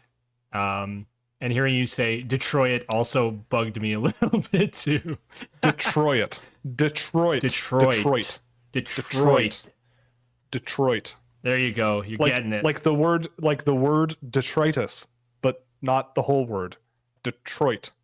Detroit. Yeah. Detroit. There you go. Detroit. Congratulations. Detroit. I mean, there are some words where my better half will be like, why do you say it like that? What are you talking about? I forget what a good example would be off the top of my head. But there are some words that some people. Oh, so, okay. Yeah. Timu jumps in. I believe he's from Illinois with the toilet. You said that, not me. I didn't say that. Not our words. I'm the messenger. What was I? Well, yeah, a word. No, what I thought for a second there, I thought it was cucumber, but no, it wasn't cucumber. I don't know. I can't remember. But there are a few words that I get stopped and go, "What? Wait, what?" Mm-hmm. And I guess Detroit is one of them. Yes. So it looks like that's about it for the questions. However, there was one question last week that we did miss. Oh, yes. Which was about Nikita Kucherov and how awesome he is. And he's really freaking good, man. That guy. Take it away. That guy is just phenomenal on the puck. Like I've never seen anybody truly magical like that. He's not the fastest guy in the world. And sometimes he takes dumb penalties. Yes. But I will live with it because of whatever the hell he does the rest of the time. Watching him on the power play, and I know those are fantasy fairy tale points that we don't count, but the stuff he can do, man, oh my God. And I saw it live. And I was just mind blown. Like, I can't even speak right now just thinking about how crazy some of the stuff he pulls off is. Like, it's phenomenal. And he's a lot of fun. There's part of me that would hate the Tampa Bay would hate it if the Tampa Bay Lightning didn't make the playoffs. But there's another part of me that's like, yeah, I'd be okay because Nick Paul hurt my team. And yeah. But Nikita Kucherov is awesome, and I wanted to get that question in here because we want to talk some more NHL in these questions too. It is true. That is true as well. Okay, well, that'll be it for tonight. Thank you so much for joining us. I apologize again for being AWOL last week a little bit, but I'm sure I will feel slightly better by Thursday. By the way, before we close, I just want to remind you all about our sponsors and tease our Thursday show a little bit, and then we'll let you all go for your evenings or days, whatever it is, wherever you may be, if you're in Asia or Australia or whatever, which is mind-blowing to me. We're brought to you by Fanatics. So there's an affiliate link below. You can scan the QR code or click the link in the description. It provides a small kickback to the show without adding costs to you. Also sponsored by Puck Preps, or at least brought to you by Puck Preps, where Sam and I are amongst the team, the team of writers. We're covering the World Junior A Championship over there, and then we're going to be covering some of the 2006 born players for college. There's also players eligible for the CHL draft, with lots and lots of smart people covering those players as well. You can also check out Fractal Hockey Consulting at fractalhockey.com, which is my business for hand-tracked targeted player analysis and recruitment packages. And you can, of course, go to scouching.ca and subscribe there and get innovative data tools that you won't find literally anywhere else, with a ton of insight into the draft and the players in the NHL as well as the players making their way into the NHL and everything. We got something for everybody in there. So go check it out and feel free to subscribe at whatever tier you desire. Please now, do, Mr. because that will allow Will to release me from the chains in the basement. It's true. And it means that both AJ and I could potentially go to Vegas for the final centralized draft. Maybe, I don't know. Maybe we could do that. I don't know. Maybe. Anyway, do you want to reveal the guest list for the World Junior show? I think so, because it could go around. I'm happy with people making it go around. We got the World Junior preview show coming on Thursday. It's going to be an undetermined length, but it will be at least 2 hours. We're going to have some guests on. We are going to have, obviously, Mr. Sam McGilligan, who's going to come on and talk about we're going to bring these guys on to talk about a team or two individually. We haven't really decided who's going to cover whom, but definitely gonna start with but include Mr. Sam McGilligan in here. We're gonna bring on the Hockey News' Tony Ferrari, infamous for his awful lists of hockey players that deserve all the cyberbullying you can muster, and peanut butter hot dogs at midnight. Dude, peanut butter hot. Did I tell you I tried one? Yes, you did. Yeah, I did. It was really bad. I don't know what he sees in that. I don't get it, but I don't judge. Bless your soul, Tony. It is really weird for sure. Who else is coming on? I honestly kind of Mikael Holm. Mikael Holm, our good friend from Sweden, who's going to come on and talk about at least the Swedish team. And then we're also bringing on Scott Wheeler from The Athletic. He was very, very kind enough to hop on the roster to talk about the teams. I'm telling you this for the first time, AJ, but he did volunteer to talk about the Slovakian team. I gave him sort of free will to guide, scratch an itch he was looking for. So he'll be here for Slovakia and one of the big four teams, which we have not decided yet. So cool. Those are the guests for Thursday. Feel free to come by. It'll be at 2 p.m. Eastern Standard Time for a nondescript length. It'll be, again, AJ and I, but we'll have a rotating cast of guests as well. And we look forward to seeing you there. So thank you very much for joining us this evening on Scouching Live. It was the 6th episode of our rebooted little project here. It was a ton of fun. Mr. Jadaro, thank you so much for being Mr. It's Producer. my job. Once again. Yeah, it is your job.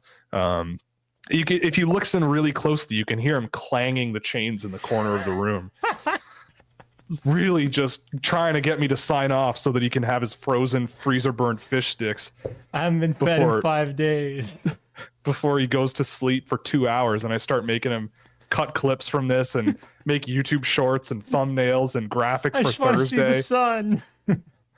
There are no windows down here, man. I don't know. There's no windows. I don't know what you're complaining about, but we got nothing. But at least there are air vents. We got air vents in the ceiling for you, so you're not going to suffocate down here. So that's good. But yeah, I'm not actually in Will's basement, guys. Don't worry, okay? Yeah, no, he's safe in his bedroom at home. But anyway, thank you very much for joining us, and we'll see you on Thursday for the World Juniors Bonanza. So thanks very much. See you then.